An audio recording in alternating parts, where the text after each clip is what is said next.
Good morning, everyone. I'm Eric Perkins, one of the operations section chiefs here on the Copperfield fire. I'm going to kind of give you an update, a status of where the fire's at and our plan for today. First thing, as far as where the fire's at, we mobilized a bunch of people here yesterday. So Oregon State Fire Marshal and Oregon Department of Forestry mobilized a bunch of people here, infiltrated them as the day went on, and we're able to get a bunch of great work done. The fire is actually in a really good spot. We have line all the way around the fire, and it's not tight in everywhere, but we'll work on that today.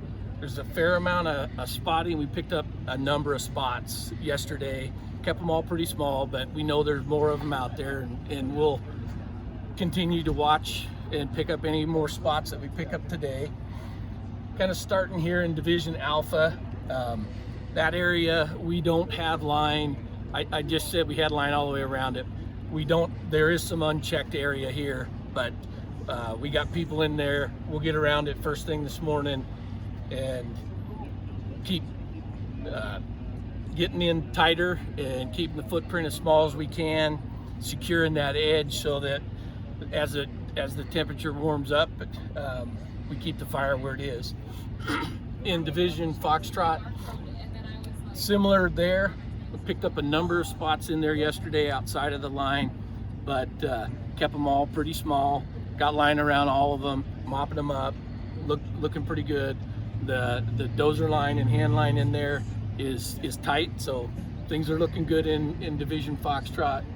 Up here in Division Mike on the north end of the fire, number of structures in there, so a lot of structure prep with the State Fire Marshal's group, and things are coming together, working on on snags and things like that'll just so we can work safely in those areas. Same thing coming on the northeast side there in Tango. Similar ground. That fire up there north of the river is lighter fuels, and it's checked up. When I say checked up, meaning we don't have line all the way around it, but the fire has kind of gone out with the lower humidities, the higher humidities from the evening, and we'll cold trail those lines and make sure they're secure and put hand line or dozer or line where we need to.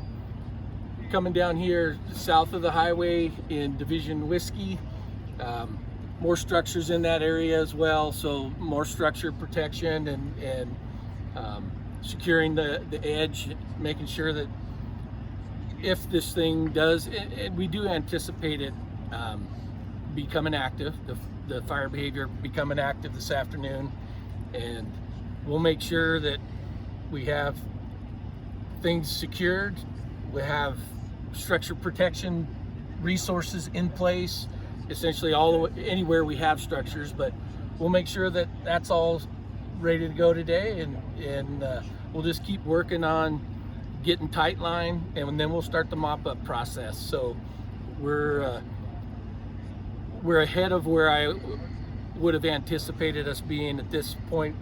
Today's really our first full shift, so the fire's looking really good. I anticipate us getting around this thing relatively quickly, and hopefully we can mop it up and all go home and everybody can go back to their normal lives. That's the plan for today. Good morning, Steve Chapman, Oregon State Fire Marshal's Red Team, your planning ops with your daily update. We're going to have 8 task forces total for 24-hour shifts. So we're going to have crews out, 5 task forces this morning throughout the day shift. We're going to have them down in Alpha doing structure mop up. So any structures that have fire around it, they're going to be mopping up around at least 100 feet around each of the structures. And we're going to have a couple task forces up in Mike and Tango. They'll be kind of roaming around between Mike, Tango, and Whiskey, doing structure prep, structure triage, and helping our wildland partners with any wildland water supplies or putting fire out as well. So if you see, you'll see a bunch of us out there, and then at night we'll have 3 more task forces that'll also be in the same areas doing the same good work that they're doing today. Just being careful out there with all the trees and the power lines that we have going on out there.